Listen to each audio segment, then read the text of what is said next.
Hi, my name's Rob. I'm a peak human performance and longevity coach. Today on the LiveMore podcast, I had the pleasure of interviewing Gary Rhodes, a bone health expert, entrepreneur and investor in power plate biodensity and founder of Screen My Bones. Bone health is something that's often overlooked in the biohacking and longevity space because we can't physically see our bone decline unless we actually measure it. So today's episode is dedicated to the importance of bone health as it relates to longevity. So without further ado, I'm going to let Gary, who I have the pleasure of interviewing today, to introduce himself. I'm very much inspired by Gary because he's the one that actually inspired me to enter the biohacking space and drew my attention to the importance of bone health as it relates to peak human performance and in particular health span. So Gary, can you please introduce yourself today and tell me what got you into this particular area of biohacking and why do you care so much about bone health? What should my audience draw their attention to in particular as it relates to bone health? Thank you, Rob. First of all, I love your t-shirt, Biohack Rob. It's amazing. I feel underdressed now with this t-shirt on. My name's Gary Rhodes, and my passion really is from my grandmother. This wasn't something I strategically got into. We all love as family members, and my grandmother was very glamorous, and she kind of brought me up. So when I found out she had osteoporosis, it was really how can I solve that problem for her, because I didn't know who wants their family members to decline. The long journey really was then to seeing how we can help her, stabilize and hopefully not fall and break a hip and just be another statistic. But for me, that journey was a journey that I embarked on many years ago that I'm still on. So it's amazing how you open one door and then before you know it, you're just on this incredible journey. And I was able to reverse my grandmother's osteoporosis in less than 23 months, no medications, all natural. And, that really was, which we can get more into, but really was just how do we safely load the skeletal system, which there's technology out that can help people do this. But then obviously what is the nutritional side of things? Stress plays a role. So this journey of self-discovery really helped me to get the results in an area that I couldn't have dreamed of getting results in an area more important than this one. At what age did you notice the deterioration in your grandmother? Because we're often told to kind of look at menopause as a critical point where there's, for example, in women, where bone density declines exponentially. And similarly for men, I think during andropause, something similar happens. Yeah, I mean, obviously the drop of estrogen accelerates bone loss for women. But for my grandmother, obviously I was with her. And when you're with people, it's like when people put on weight, you don't really notice when you're with them. It's if you go on holiday for a week or two, or you come back and you can almost notice these subtleties. But for me, it wasn't really something that happened, one day, then the next day I realized. It was over a period of a long time that, I just started to see her. It was almost a behaviour really, more than the physical. Of course, she was kyphosis and, because she was so immaculate, she did her hair every day. I never saw her without her makeup on. She had these long, beautiful nails. So for me, she was my grandmother. I wasn't really paying attention to anything else other than just this fun-loving, amazing grandmother. But yeah, I mean, when she went for a DEXA scan and she came back, it was more the diagnosis and I think the way she got told. And I went back for a second appointment with her. And it was very interesting just observing the language and without trying to blame, shame or judge doctors, they've got a job to do. But sometimes there's that human component taken away. So when I asked what can she do about osteoporosis, the response was, well, there's nothing. Osteoporosis is a disease. We all get osteoporosis and we just have to manage the decline. I almost wanted to jump out the chair and shake him to say that's not happening. But obviously he's a doctor, he knows. And that's what led me on the journey to finding out how do we look at bone degradation? When does it start? What can we do about it? And for me, it was realizing that osteoporosis is actually not a disease. It's just a deconditioning of the bone. And anything that's deconditioned can be reconditioned. Fantastic. So how did you go about addressing the issue of osteoporosis in your grandmother? Where did you start? Well, I started with just educating myself really, because like anything, we all we all think we know until we hit a crisis. Then we really start to do the deep search. And for me, I was quite lucky and fortunate that I actually attended a Tony Robbins event in 2012. And at that event was some scientists from NASA that were very, very smart people. So it got my attention. And there was a device there called biodensity. And biodensity, for those that may have not heard of it, it's basically a device that helps you put force through the body, through your own central nervous system, meaning if you was to squeeze your fist, you're creating your own force. You're pushing against this machine in 4 positions. And in that dynamic, you're able to really challenge the body's force. But when you do it in an isometric way, meaning no weight's put on you, that you're not moving through range of motion. In fact, a great example would be if you was to fall over now, you would naturally put your arms out, but you wouldn't put them fully out and you wouldn't put them at your face. You'd put them with a slight bend there to withstand or produce force. Same if you jumped off a wall, you'd land with a slight bend in your knees. You wouldn't land in a deep squat and you wouldn't land completely still. So my grandmother was put into these 4 positions and she was able to self-load, and the screen would show how much force she can produce. So at Tony Robbins' event, the scientist explained all this, and whilst it seemed almost too good to be true, understanding Wolff's Law, and knowing that there's over 100 years worth of research to show if we can compress bone in an axial format, meaning end to end, that the body adapts and responds and starts to recalcify and pull minerals in. But the challenge was that, first of all, he said gymnasts have got the strongest bones, and my grandmother wasn't a gymnast. And then he talks about astronauts, how they really benefited, obviously, using this type of way of loading because they was able to challenge the body. We talk about weightlifting, but if somebody's deconditioned and compromised, what is safe, how much weight needs to be put on the body. So for me, this was almost like a gift from the universe to say, where else would I find this technology? And that's when I started to incorporate that piece of information, which is the stimulus. But then I wanted to look at the nutritional aspect. I wanted to look at the medication that she'd been given. So I started to really go deep on this because it's like your children, if they've got something wrong with them, you're going to look and do your due diligence. And for me, my grandmother was eating a lot of sugary foods. She wasn't moving very much. Psychologically wise, she thought the best years of her life was behind her. So I'm not a psychologist, but I'm just somebody who wanted to try and change my grandmother's sort of viewpoint to let her know that the best years that she's got is actually ahead of her, and that we need to change your nutrition. You need to get off the sofa. You need to go out walking. You don't need to sit in your chair and be scared of going out in case you break something, because that's actually what speeds up atrophy and decline more than ever.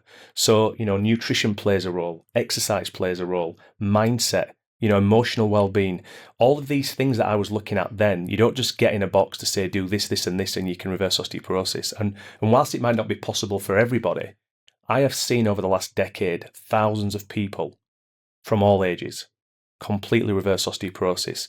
And more importantly, people that are younger, that are athletes, that have been screened, recognize that they've got low bone density, and there's things that we can do to help them sort of get to altitude so they never ever get osteoporosis. So yeah, it's been a journey. So it's a multidisciplinary approach, not just one thing.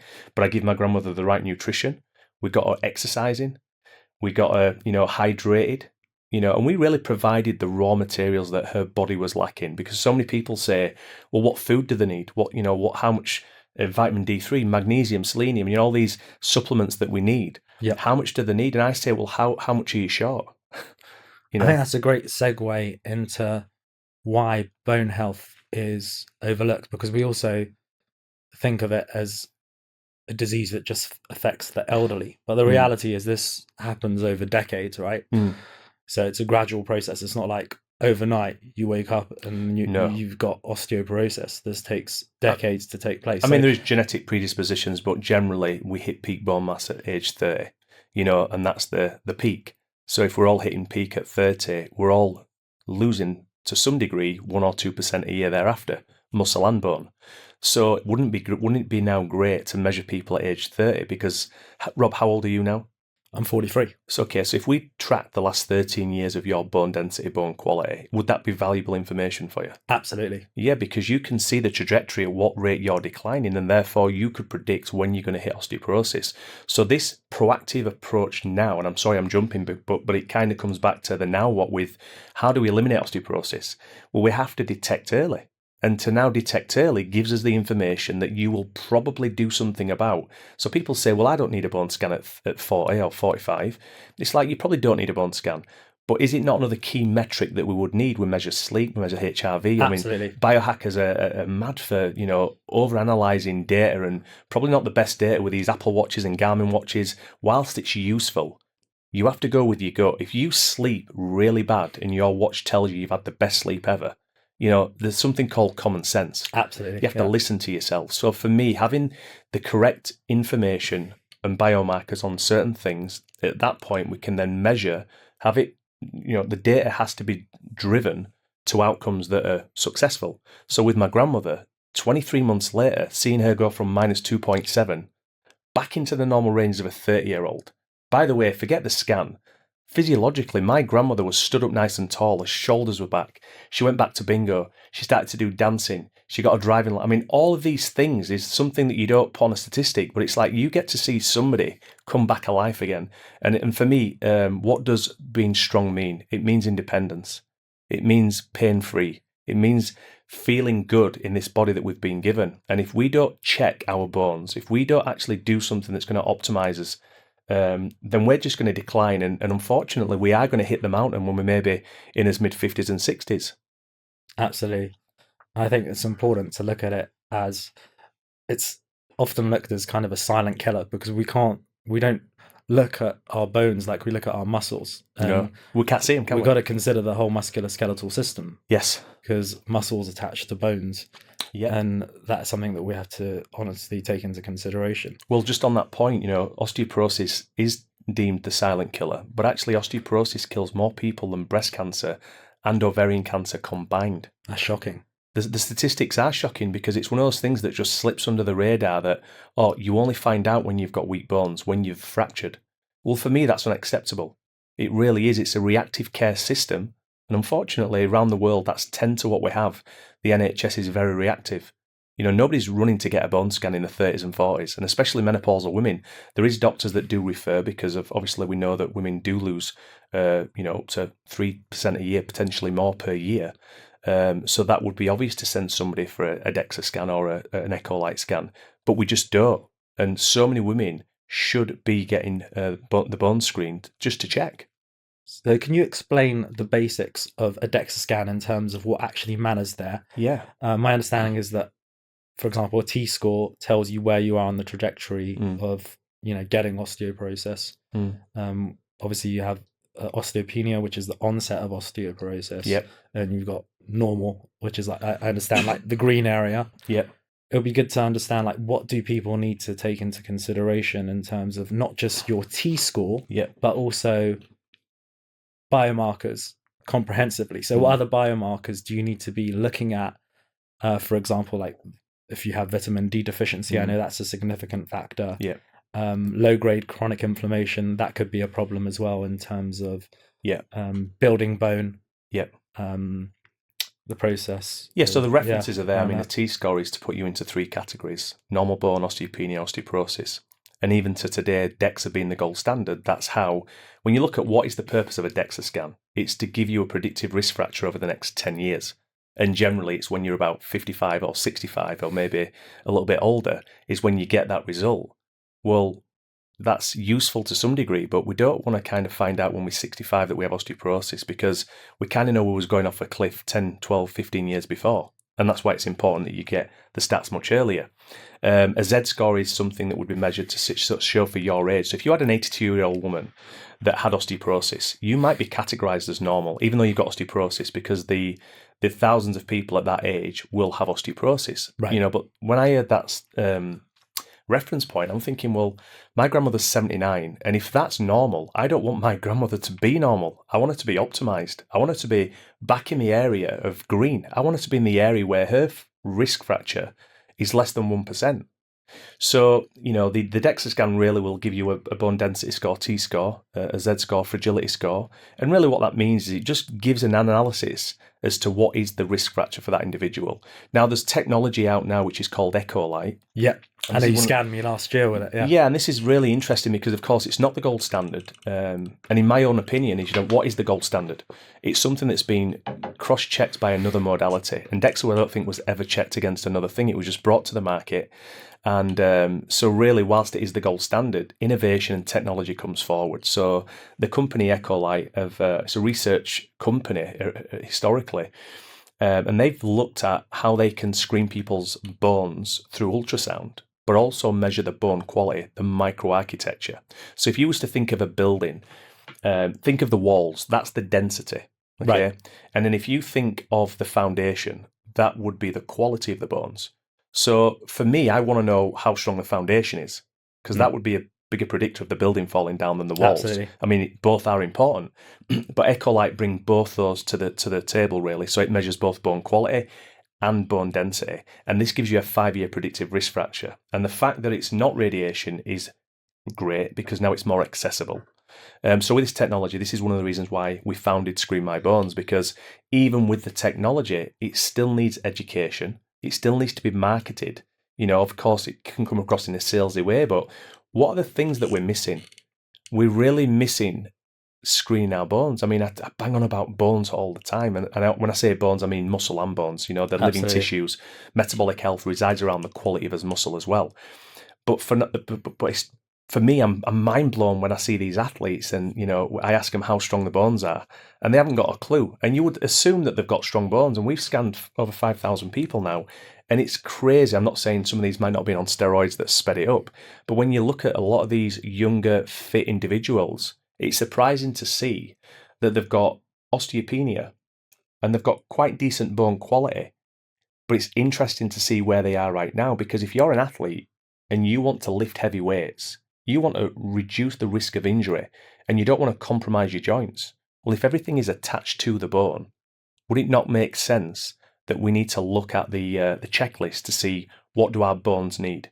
What's leaching calcium from the bone? And this is where I believe now, after over a decade, is that one of the biggest things that we should look at is our stress levels, because we can talk about nutrition, we can talk about exercise, but we have to look at the environment that we're living, mentally and physically, because when you increase cortisol levels consistently and your stress hormones, they serve us to some degree, but that's not good, because that literally disrupts bone remodeling. It goes into the bone and it pulls everything out.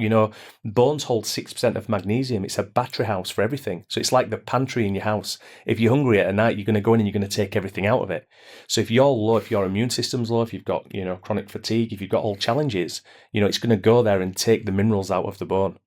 Absolutely. I like to tie everything back to the pyramid of health, which I consider sleep, diet and exercise, and then layer on supplementation over that. So I think it'd be good to look at it in terms of what protocols around sleep, diet and exercise maximizes and optimizes bone health. It'd be great to get your perspective on that.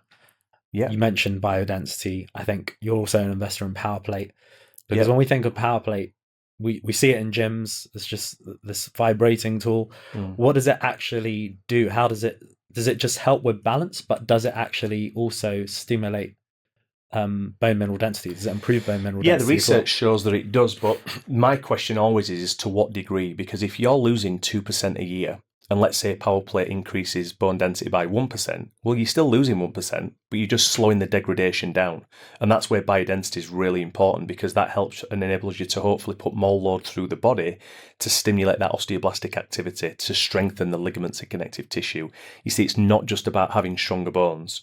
Think about the ligaments and connective tissues that support in the joint. We really need to put load through the body so we can twist, bend, turn, push, pull. So when it comes to biodensity, that would be more targeted for bone increase. Right. Okay, for the myofibril, the density of the tissue. And that's why it's showing to reduce the A1C glucose level and help to reverse type 2 diabetes.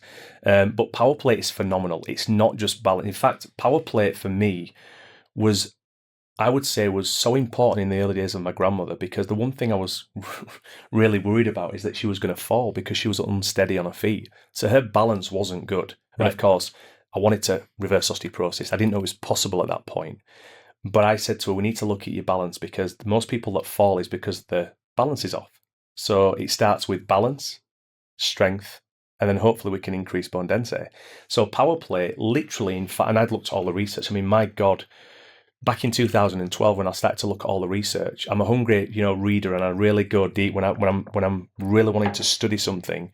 I was blown away to see how much research power plate actually has. There's over 20 years worth of really good research by other people, so not by the company, that shows all types of benefits from neurological, hormonal, lymphatic system. When you look at whole body vibration, harmonic vibration, the benefits to the body is significant. When you think about balance and you stand on two legs, first of all, we don't balance on two legs. We're not kangaroos. It's when we walk. It's when we lift that other leg off the floor that we become unstable. It's that instability. So how do we become stable? We have to get unstable. So power plate creates that instability. So it wires and fires those neural pathways. Increases proprioception. Yeah. So for my grandmother, when she lifted her foot up, there was almost a hesitance and a slowness there. Her brain told her foot to lift up slightly. Obviously can't measure the height of the step. And this is tend to where we trip and fall. But I saw her speed incredibly increase. Her balance increased over 70% in 5 sessions on the power plate. So that enabled her to get a confidence. So with that, really gave me a lot of brownie points, because instead of her grandson telling her, she actually felt more balanced, more stable. So because she was now more stable, she was now more confident of getting up and walking around, which is key. Number one thing is we have to keep moving. Anything that's stagnant atrophies and dies. In fact, when people break a hip, if you're over 65 and you break a hip, the stats are crazy. You have a 15 to 30% chance of dying within 12 months. And it's not because of the break generally. It's because of the secondary conditions of atrophy. So if your lungs are weak or you've got kidneys or bowels, it's not moving very much. So that loss of independence. The key to living truly is to move. But if we're mentally not confident in moving, then that's when we're going to accelerate whatever the first primary challenge is. Absolutely. So yeah, power plate is phenomenal for balance. I mean, I would encourage everybody to watch a podcast with Tony Molina and Dave Asprey. All right, I'll link that in the show notes. Yeah, then. Because it's I think that this Tony Molina guy is just phenomenal. He doesn't talk science, although he's a scientist and a researcher, and he's a really fit guy that does altitude climbing. And he actually takes the very small power plate to base camp. When he climbed Mount Everest, he carried that to base camp because of the value of the vibration that helped him. That's phenomenal. insane. But he really talks.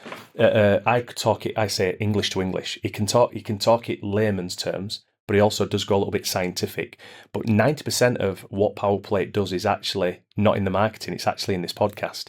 So for those that don't want to look at this as another fitness tool, because they're in the gyms, we're in 10,000 gyms around the world. Yeah. And it's sad to know that a lot of these gyms, obviously high turnover gym instructors, leave. And then people often look at power plate in the corner. Yeah. But if they knew the benefits to power plate, they would go and stand on it for at least 90 seconds. I mean, you think of the blood flow. You think of the lymphatic system. We have it in nursing homes. We have it in a lot of places with the rehabilitation places to help stabilize joints. It's a modality that should be used and more incorporated into not just prevention, but maintenance, but also performance. It really does fit all categories. What kind of exercise protocols should one be mindful of doing if they have access to power plate at their gym? Yeah, I mean, it depends what they're trying to achieve, of course. But fundamentally, I would say that, whatever you're trying to achieve, whether it's a marathon or, we have a rev bike now that has the vibration in the pedals. So, you get all the benefits of vibration. Yeah, I saw that at Health Optimization Yeah, Summit. so it really helps with VO2 max. But really, it's muscle activation.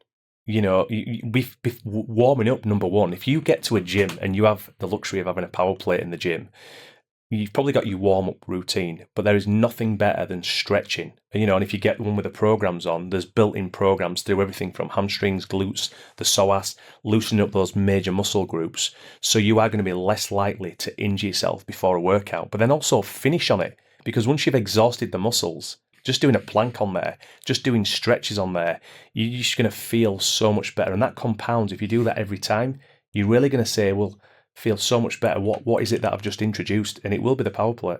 Interesting. So would you say, like, for example, squatting, like a simple squat on a power plate, would that be more effective in terms of improving bone health and bone density rather than just squatting on the ground normally? 100%, yeah, because remember that the plate's going up and down 30 times a second, left and right. There's like a triplasia effect, okay? And because it's harmonic vibration, you are real. I mean, you stand on one of these other cheap vibration plates. You can tell the difference. It shakes your head, it shakes your brain. It's a different feeling. But when you get on there, it's literally going up and down at such a speed that your nervous system it can't figure it out. But it's actually putting that micro impact through the body. So again, the body has to adapt and respond. That's the whole point of working out. When you go to the gym and break down muscles, it tears, it breaks down, and the body has to respond. Yeah. And the difference between stress and challenge is one that's uncompromised. If you're overloading a joint, you're gonna do some damage and damage your joints. But if you do it from a strong biomechanical position and load safely, then your body's going to adapt and respond and become stronger. Most people that go to the gym, sadly, are carrying an injury from years ago. And if they want to become truly stronger throughout their life, then they need to address biomechanical alignment. They need to address all other things. But unfortunately, when we go to the gym, I see a lot of these big muscle guys, particularly, that you see them, they've got a lower back L3, L2, that, the joint's bad, the shoulder, they've torn the pectoral off and you look at it and you think, what reason are you going to the gym? Because there's a very clear distinction between fitness and health. Absolutely. And a lot of people say, I can't believe there's a friend of mine died at 47, just dropped dead of a heart attack. He was fit as a fiddle. It's like, you might have been fit, but was it healthy? And this is where the whole biomarkers we need to be checking as triglycerides, as bloods, and really getting that MOT to see, are we in a good position to start increasing the cardiovascular side of things? So it all plays a role, and it seems very complex for those that want to get distilled information in one place. Everybody's trying to sell something. Everybody's saying, do this diet, do that diet, don't eat meat, eat plants, don't do this. I always say to people, listen, you could eat a cardboard box. As long as you're getting your bloods done and you can look into your bloods and see what's going on. The one thing that's not in your bloods is somebody else's opinion. Okay? And if you're lacking the raw materials, I don't care what diet you're on, we need to supplement for the deficiencies that you have. And unfortunately, we're all overloading ourselves with something that sounds great because it's got a list of benefits. Well, great. If you say, I want to fill the bath, I need to know, is it half full? Because I need to know I only need to put half in. We need to check, and that's not just with test, bones. Don't guess. Exactly, yeah. We need to test, but let's not test everything and get, analysis by paralysis. It's like, what are the major things? Are you sleeping properly? Are you eating properly? Are you hydrating? Are you moving? Do you have good relationships? All this is the fundamental principles of health. Before we start going and doing IVs and hyperbaric and red light, which I love, I'm an advocate for all of it. Right. But when you look at the measurement that moves the needle on, it's less than 5%. Minimal. If you've not slept a nice deep delta wave of sleep the last 90 days, okay? Don't talk to me about you're going to go do an IV. Nothing beats the fundamentals. No. When your body's at rest, when you're out of the way of yourself, that's when the work begins, But of course, you don't want to be waking up to stress, and that's how do we survive a modern world? We're all surviving this crazy, hectic world. But if we don't get those principles correct, the tail's wagging the dog. Absolutely. When it comes to the risk of fracture, we're often looking at, for example, the risk of injuring your hip in particular, because after the age of 65, I believe the stats are mortality risk within the first year is around, I think, 25 to 30%, which is extremely high.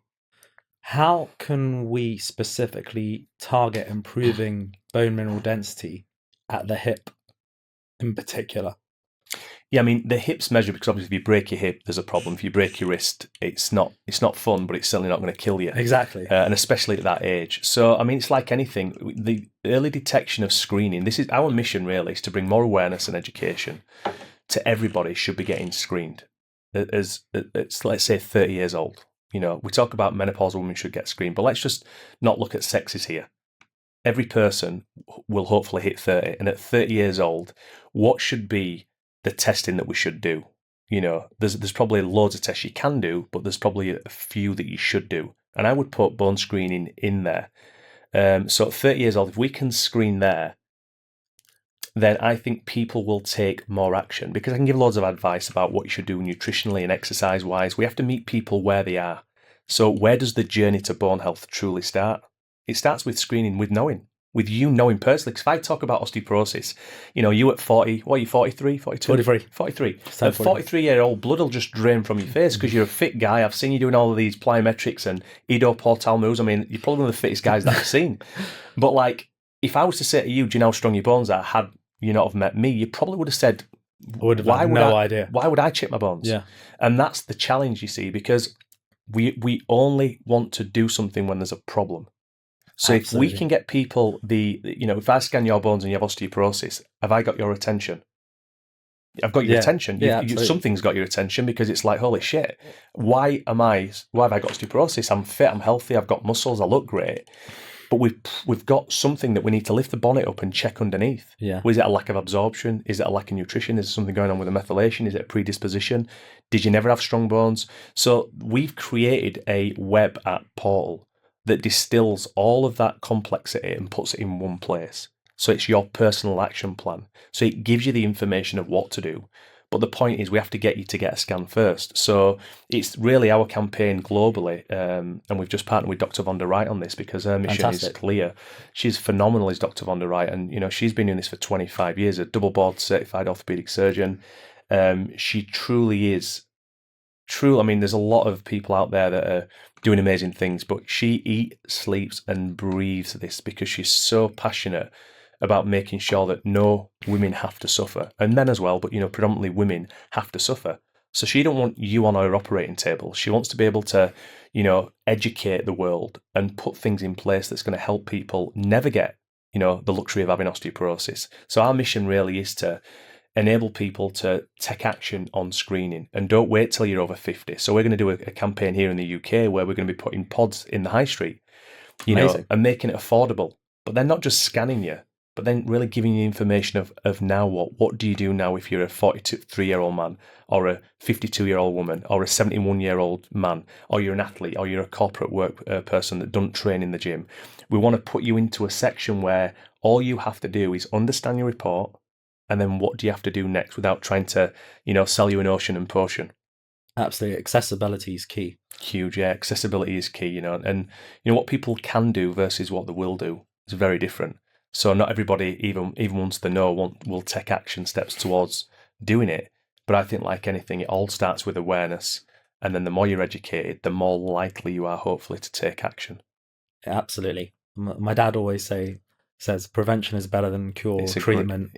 And he's been a doctor in the NHS for over 50 years. Yes. So yeah. And that's what it is. Prevention is, if we're going to eliminate osteoporosis, okay, we've got three sections. We've got prevention, maintenance, and reversal. And we want to help everybody.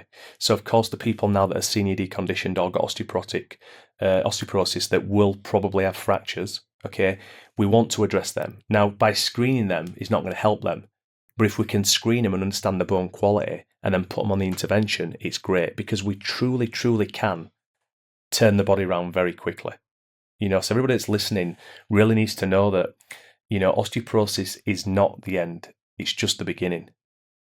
How do you think we should frame it so that people take this into account more proactively rather than reactively? Because I think that's the massive problem that we have. Yeah. I mean, this is costing the UK economy, I think, in the region of £100 million.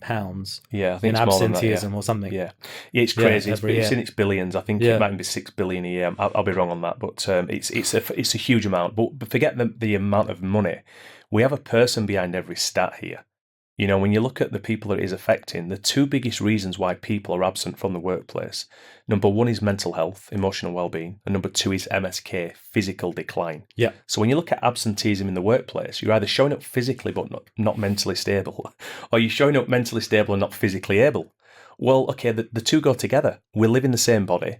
So how do we help, find a way to, not going into counselling, but how do we find a way to melt the glue that binds all the negative emotions that trigger the decision making? Because at the end of the day, we're emotional beings that make decisions based on how we feel. So if we don't feel great and we've got challenges and we all have it, we're not likely to make the best decisions. In fact, we're the terrorists of our own organisation.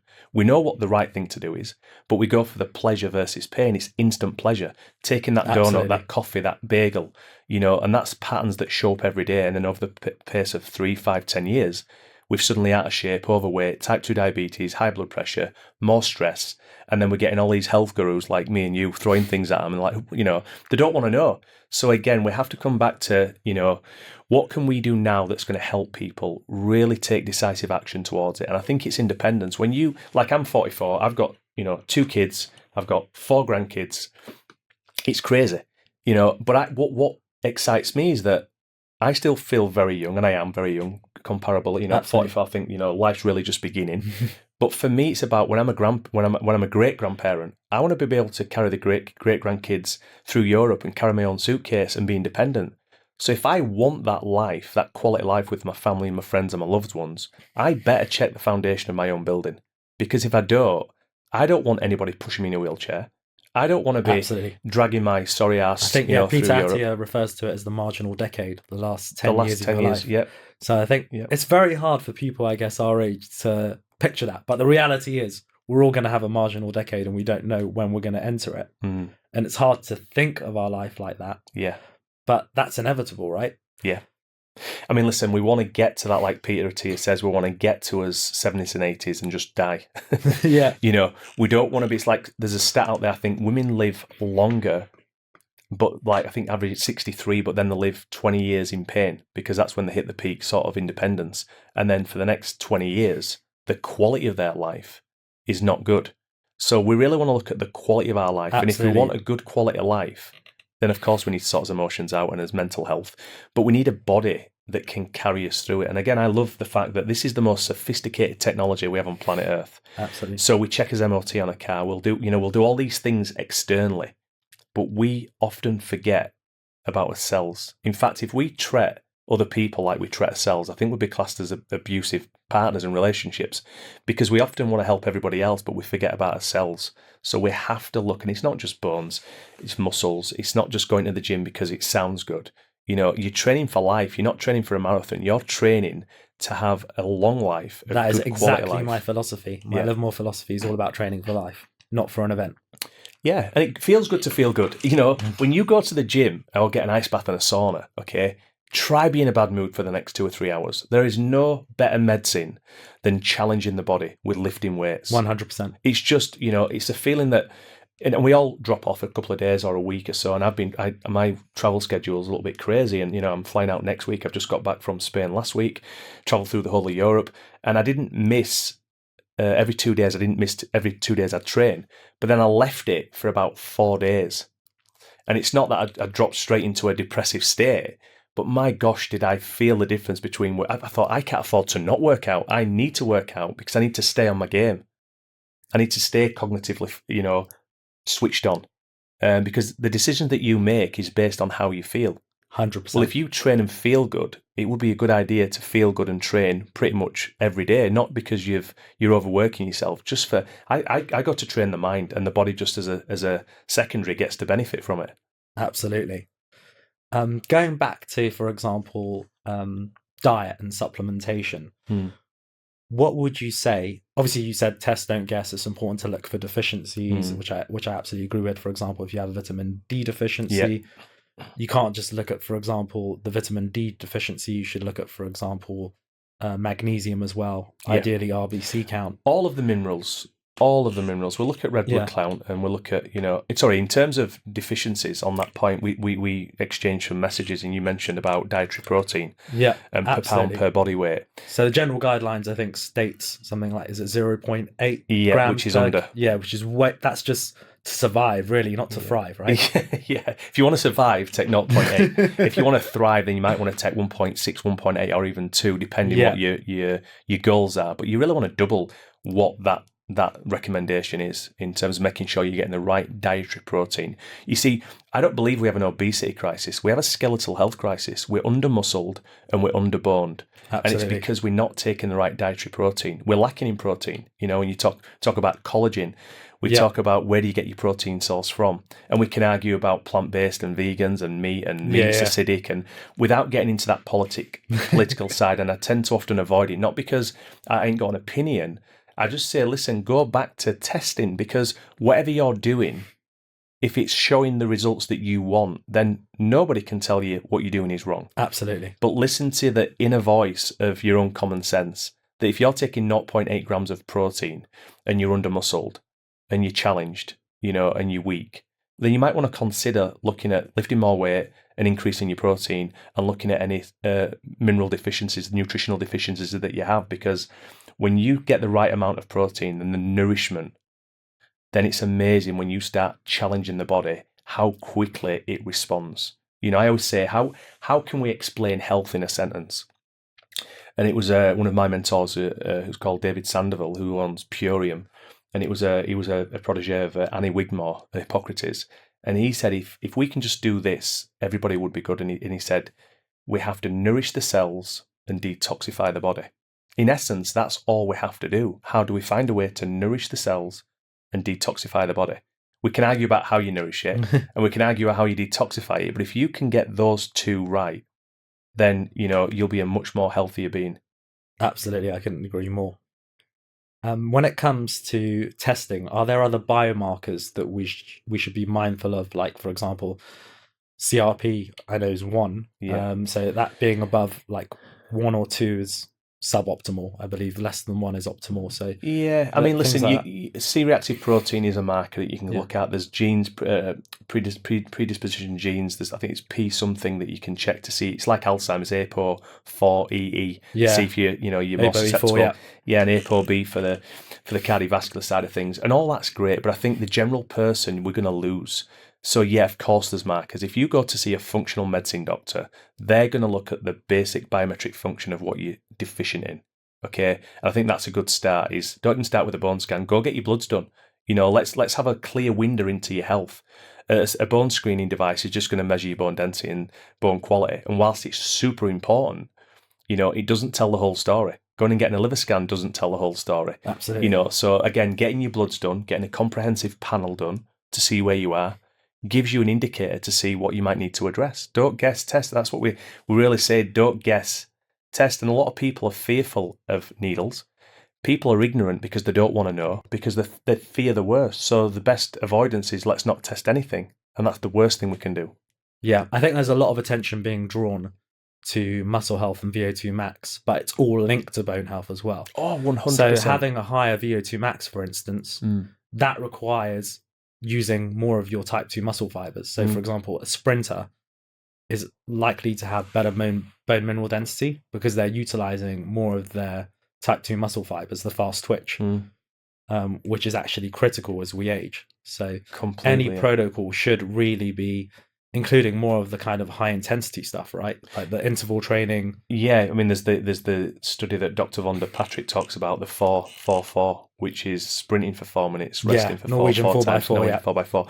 But not everyone's going to want to do that because it is taxing. But when we look at what are the markers for living longer, VO2 max by a clear, 100 mile is your VO2 max. Grip strength now, apparently they're saying it's not. I mean, there's different research coming. Right. And there's even some further stuff that I was speaking to one of the doctors about in the US that's really, really deep on research, talking about muscle quality and muscle mass can be detrimental in a negative way if you don't use it. Meaning that if you got the gym and you're lifting weights and you've got big muscles, but you're not utilizing that energy, then there's also a challenge there as well. So it's interesting. I mean, this is why science is so important. Things keep coming up and showing you new ways. But again, for me, increasing blood oxygen, it's a good thing. Absolutely. Increasing strength is a good thing. Our ability to open a jar might sound like, so what, it's easy. But it's recognizing that your grip strength, your muscle strength, your ability to jump, explode, move, put your socks on, it comes to us very, very slowly. So this is where the sentence comes. We need to train for life. We need to keep pushing because the body will keep adapting. And there's some new research come out now. Dr. Von der Wright's actually on the papers about a 75-year-old woman that shows the muscle mass in the legs the same as a 32-year-old. Incredible. So it just shows you that age is like irrelevant. Yeah. If you're providing the body the right stimulus, then the body's going to give you exactly what you need. Absolutely. That's absolutely critical. In terms of other things we should be mindful of in terms of supplementation in particular, there's been a lot of talk around creatine monohydrate and its impact on improving cognitive function. Yeah. Surely that is also beneficial when it comes to improving bone health and bone density because it increases your ability to exert more force and lift more, right? Yeah, I mean, there's so many benefits to creatine. I mean, I think it's one of the most studied, most studied and cheapest supplements. Yeah, I mean, people talk about creatine monohydrate as bloating and they can't take it. There's something called creatine HCl, which has got taurine and it's a bit easier on the stomach. It's more absorption. I do take the HCl, and I see a difference. Literally see a difference by taking it than not taking it. And the cognitive benefits are phenomenal as well. I mean, they talk about 5 to 7 grams. I was on a trip with Dr. Gabrielle Leon on Summit of the Seas maybe over a year ago, and she did a talk on the cognitive benefits, which nobody were really talking about. So it was interesting to listen to the benefits. I think she was talking about 13 grams of creatine a day, which seems excessive. But, again, she really looks at the studies and research versus what she thinks. And I upped my dose, and I could definitely feel a difference. So, but I take the creatine HCl with I think JJ Virgin's. What's the difference between HCl and monohydrate?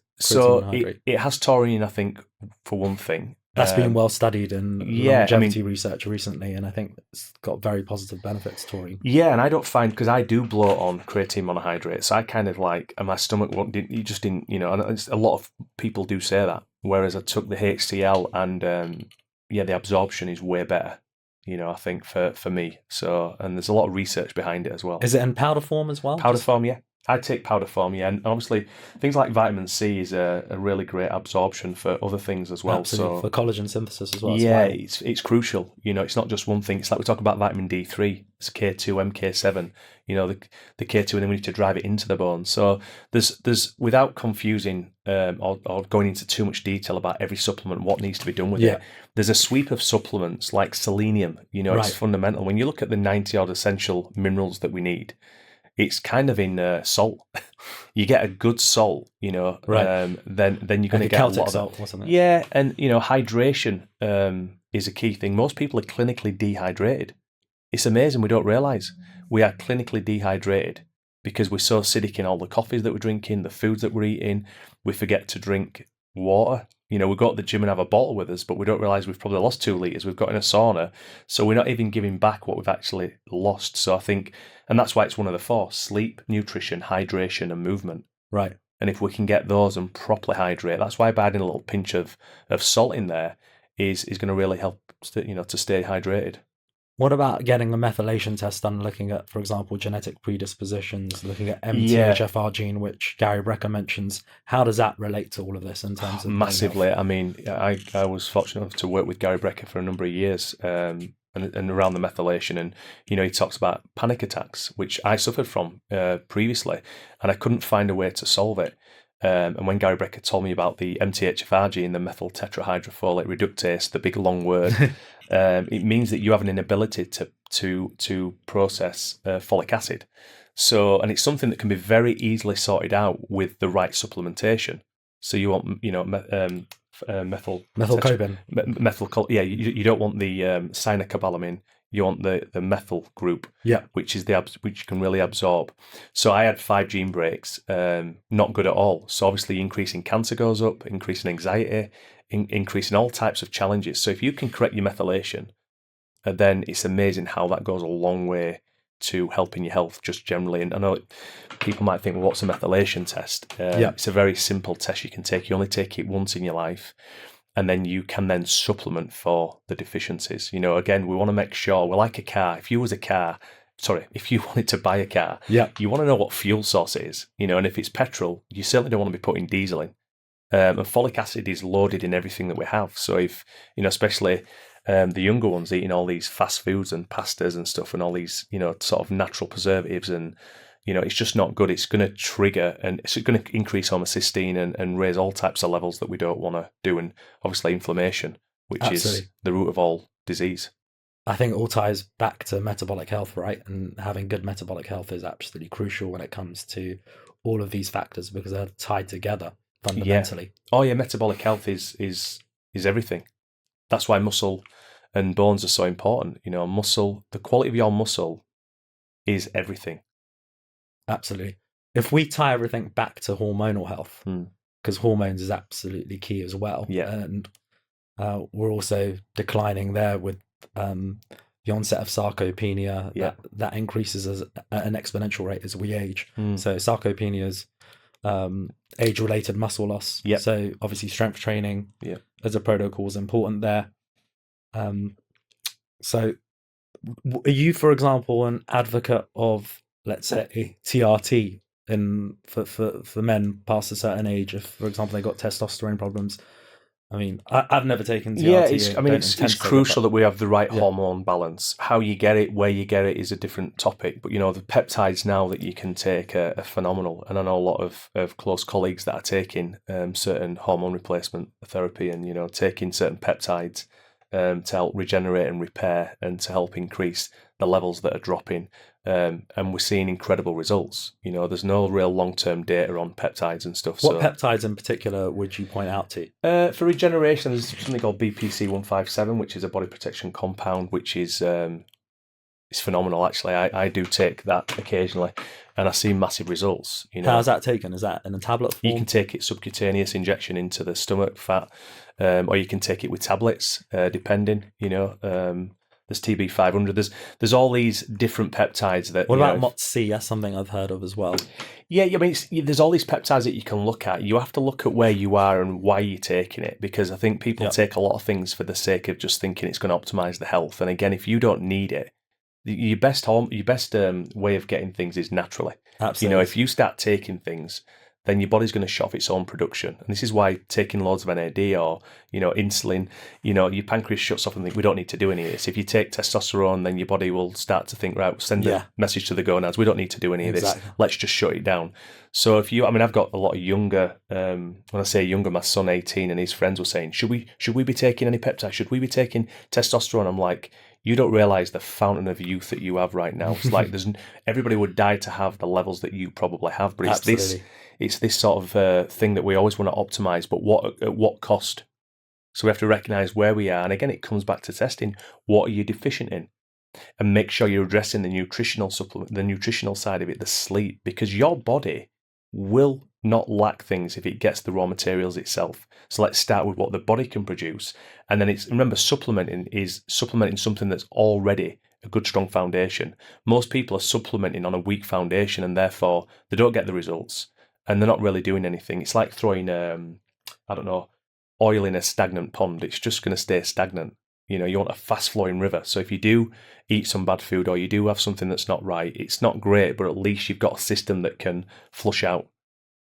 What about things like omega-3s? It's essential, absolutely. In fact, if there's one thing that anybody was going to take, it would be the right ratios of omega-3, 6 and 9. I take the Zinzino ones, but there's other products out there. And again, checking those ratios is fundamental for cardiovascular risks. And everything else, you look at the essential fatty acids that you need. This is for me, an eye-opener, because I got to spend time with the scientist at Zinzino, Paul, and he blew my mind how it's related to lots of other diseases. So getting the right omega-3, 6 and 9 ratios is fundamental. So if we're to tie everything back to also biodensity, you mentioned as a modality to improve bone health, we don't really see biodensity in gyms. We've seen power plate. What do you think the reason for that is, given that you think it's such a great protocol and way of safely kind of osteogenic loading the bone to improve bone health? I think it's like anything, it's how good the business is at marketing a product, not just to make money, but for me now, this is essential that we have safer ways to load the body. Listen, whether it's biodensity or a piece of wood, my outcome here is to find a way that people can safely do something and get the outcome, because there's always a risk in anything that you do. And I'm not suggesting do biodensity. You don't need to do weightlifting. It's very different. Biodensity is targeted bone loading therapy, if you want to call it, because you are able to open up your Ferrari in terms of when was you able to push with as much force as you possibly can in your strongest range of motion? Never. Because if you're lifting a weight and you let's say you're doing a squat and you lift 60 kilograms on your shoulders, when you go into a deep squat position, when you're more or less sat on the ground with your bum touching the floor, that is your weakest range of motion. So if you start to stand up slightly and get to maybe 45-degree angle, you are now 7 times more capable of producing more force. So the question would be is why we're lifting the same weight in the weak range as we are the strong range? That means we're overloading as joint and we're underusing our potential. So with biodensity, you are literally put into your strongest biomechanical range And for the first time ever, you can explode with as much force as you can. Remember, because it doesn't move. So the force, let's say in the leg, when you're pushing, the knee drops down, but the seat doesn't move and the plate doesn't move.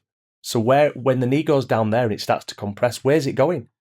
It's replicating absorption. So when a gymnast hits the ground, the bones compress, expand, and recalcify and pull minerals in. Well, that compression is happening really slowly, but it's done by you producing the force as opposed to an external force. So when you're going in the gym and you're lifting weights, we're increasing muscle size and ligaments and connective tissue. But when we're putting that osteogenic, that bone loading force through the body, the nervous system is so clever that we see people's strength gains. Like my grandmother, she was able to push like 500 pounds on her legs, 79. Why? Because the minute that she couldn't push any more, the nervous system would shut her down. Right. Yeah, it's like you can't bite through your finger. Your nervous system won't let you. It takes more tensile strength to bite through a carrot than it does your own finger. But you can't do it because the pain that you would feel, the nervous system shuts off the power. So this is a really safe way for somebody, particularly with osteoporosis or a disadvantage, maybe if they've got a knee injury, not even osteoporosis. It's great for rehabilitation because when they push, their nervous system knows within 0.1 of a millisecond, it fires that pain reset back to shut off the power. It's like touching hot water. You don't need to tell a 7-year-old to not take his hand off the hot kettle. It's instant because the nervous system knows exactly where it is. And that's why biodensity really is a powerful modality that would work really well. And this is what our mission is now, is to expand into gyms, into clinics. Dr. von der Wright's going to have her own strength blueprint because she really believes in, whilst hopping is great and going to the gym is great, athletes want to be able to truly unleash their power that's within them to strengthen the ligaments and connective tissue. You see, my grandmother had weak wrists. So one of her really concerns was if she fell over, she'd probably break her wrist. But every week she was pushing on the biodensity. Guess what? It was strengthening the ligaments and connective tissue in her wrists. So if she was to fall over, it's not that she might not still break a bone, but it's generally the lack of deceleration in the ligaments and connective tissue. Remember, when you hit the ground, the ligaments have to, at some level, take absorption. So if she's had that type of force through the body, the ligaments are almost prepared and ready for impact. So therefore, it just shows you the power of using biodensity. Over what period of time did it take to reverse osteoporosis in your grandmother, and for how long did you use these modalities? For example, like how long did you use the biodensity machine? Over what period? How often per week? How much time did it take? How often did you use power plate? And to those that do not have access to biodensity, what do you suggest that they do if they've got access to a gym but not a biodensity machine?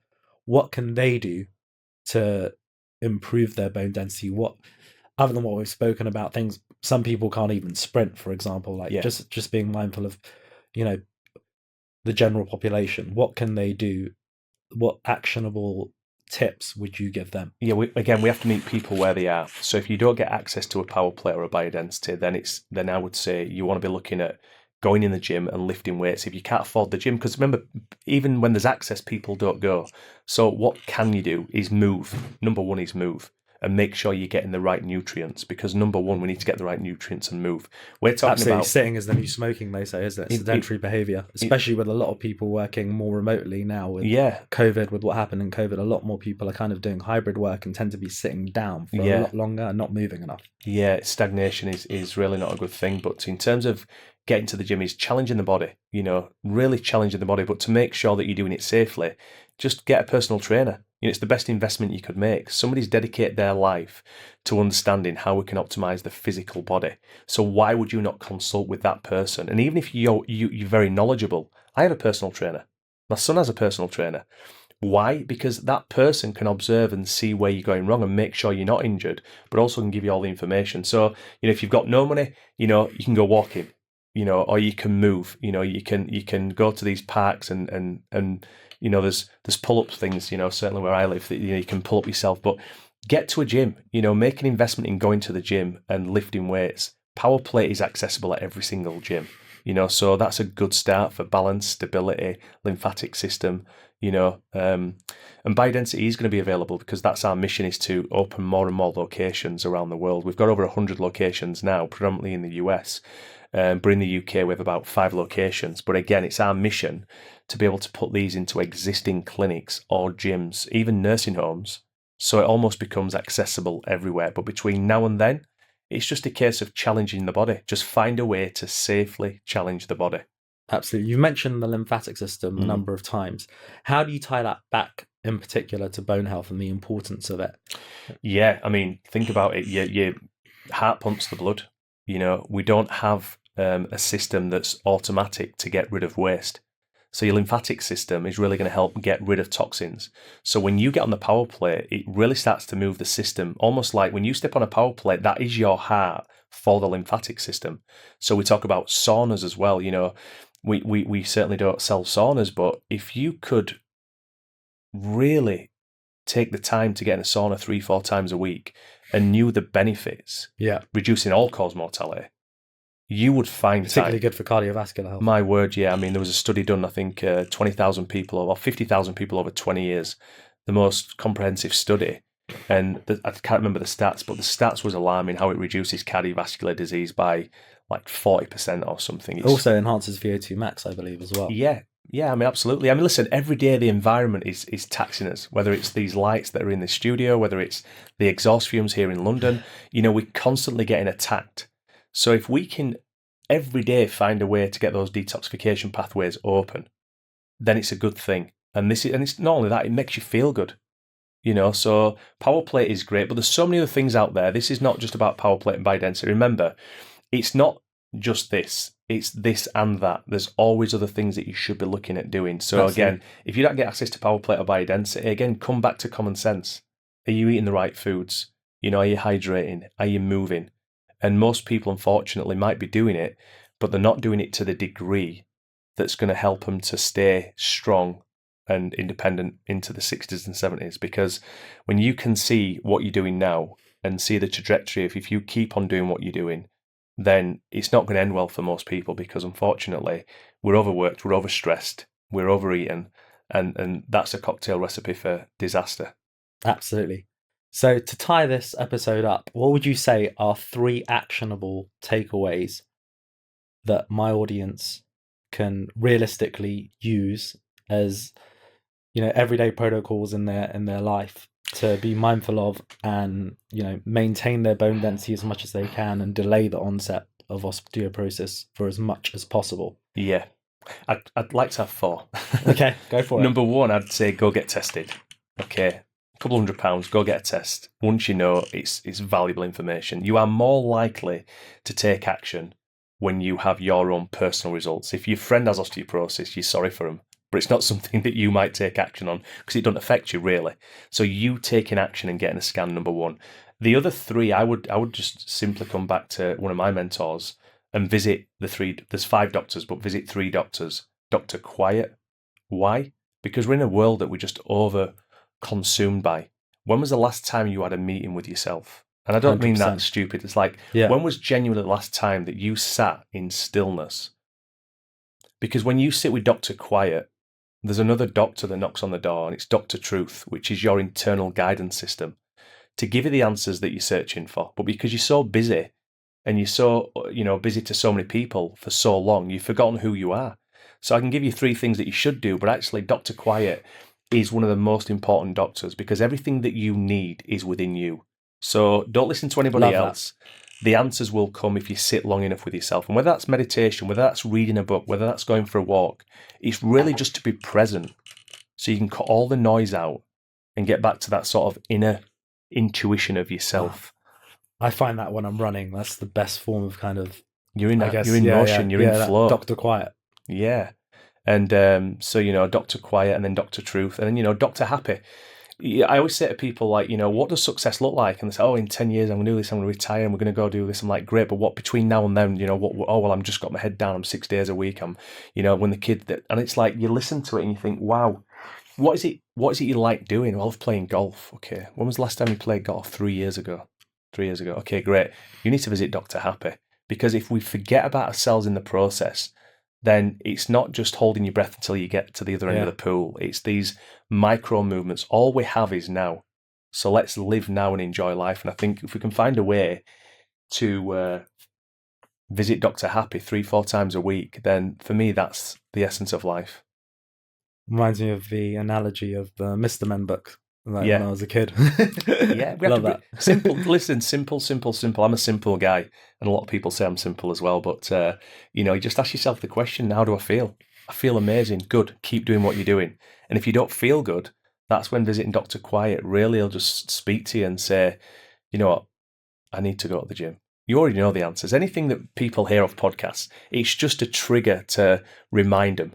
They already know. People already have the answers, but they don't have the space to really digest it and think, right, I'm going to change the way I'm doing things, because if I keep going in this direction, I'm either going to end up with a heart attack or it's not going to end well. Absolutely. Is there anything that I haven't asked or covered that you'd like to cover in this? No, I think we've covered quite a lot, and I think ultimately all we're trying to get to is to feel good. What is it we want in life? We just want to feel a certain way. Yeah. And I think that if we can start with the most important thing, which is health, we go on that journey there's a lot of things we can do, but again, it's just about being happy and healthy. And to do that, there's certain things that you have to do every day to keep the maintenance of it. What would you ask the next guest on this podcast as it relates to health optimization, peak human performance, and longevity? If you could ask them anything you wanted to, that matters to you, what would you ask them? I would ask them, the things that they're preaching, are they honestly practicing themselves? Love that. Absolutely love that. I can see that you're someone that definitely lives it. I mean, you look in phenomenal shape. Thank you. Yeah, I don't always, we're human, but I pretty much stay as consistent as I can, because otherwise it'd be inauthentic to preach what I'm not practicing. I do it for myself first, and then of course it's about sharing. And that's why I love, you doing this podcast. I think the journey you're about to go on is exciting, and I'm looking forward to seeing that unfold and hopefully being a part of that journey as well. Absolutely. It's been a pleasure to have you. I hope this episode has been helpful.